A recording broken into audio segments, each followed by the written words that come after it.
அஜித்குமார் நடிப்பில் மகள் திருமணி இயக்கத்தில் பெரும் எதிர்பார்ப்புக்கு மத்தியில் உருவான விடாமுயற்சி திரைப்படம் சென்ற வாரம் வெளியானது. ஏற்கனவே பொங்கலுக்கு வெளிவர வேண்டிய திரைப்படம். ஆனால் இந்த படம் பிரேக் டவுனுடைய காப்பின்றதுனால அதற்கான உரிமத்தை வாங்காமல் இருந்திருந்தாங்க.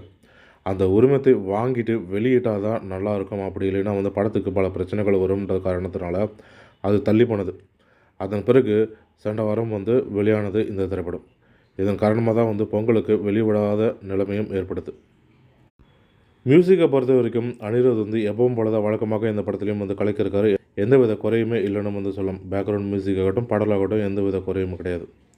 அர்ஜுன் இந்த படத்தில் வில்லனாக நடித்திருக்கார். அர்ஜுன் கூட ஆரோவும் வில்லனாக நடித்திருக்காங்க. மகள் திருமணி அஜித் கிட்ட முதல்ல கதை சொல்ல போகும்போது அஜித்துக்கு ஏற்ற மாதிரி கமர்ஷியல் கதையை தான் சொல்கிறார். ஆனால் அஜித் கமர்ஷியல் கதையெல்லாம் நிறைய பண்ணியாச்சு, அதெல்லாம் விடுங்க, அதெல்லாம் போர் அடிக்குது. ஒரு காமன் மேன் கதையாக சாதாரண மனுஷனாக அவங்க கதையை அந்த மாதிரி கதையை சொல்லுங்கள் அப்படின்னு சொல்கிறார். அதன் பிறகு தான் மகள் திருமணி இந்த பிரேக் டவுன் கதையை சொல்லியிருக்கார். அதனால தான் பிரேக் டவுன் கதையை எடுத்திருக்கோம்னு சொல்லியிருந்தார். இதற்கு காரணம் என்னென்னா விடாமுயற்சி திரைப்படம் தற்பொழுது கலவையான விமர்சனத்தை பெற்றுட்டு வருது.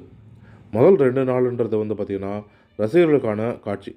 ரசிகர்கள் முதல் 2 நாள் இந்த படத்தை திருவிழா போல் கொண்டாடுவாங்க. பெரிய நடிகர்கள் படம் எப்போவுமே முதல் 2 நாள் ஆகட்டும் 4 நாள் திருவிழா போல் கொண்டாடுவாங்க. அதன் பிறகு சாதாரண மக்களும் குடும்ப மக்களும் பார்க்கக்கூடிய படமாக இருக்கும்.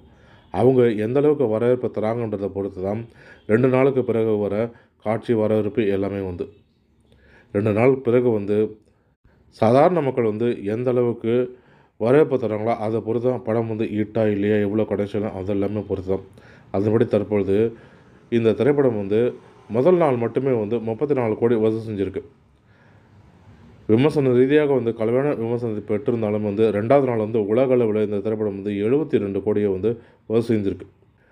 இனி வரும் நாட்களில் இந்த திரைப்படம் எவ்வளோ வசூல் செய்ய போகும்ன்றதையும் பொறுத்து இருந்து தான் பார்க்கணும். மேலும் இது போன்ற தமிழ் சினிமா தொடர்பான சுவாரஸ்யமான தகவல்களுக்கு தமிழ் சினிமா யூடியூப் சேனலை பார்க்கும். நன்றி, வணக்கம்.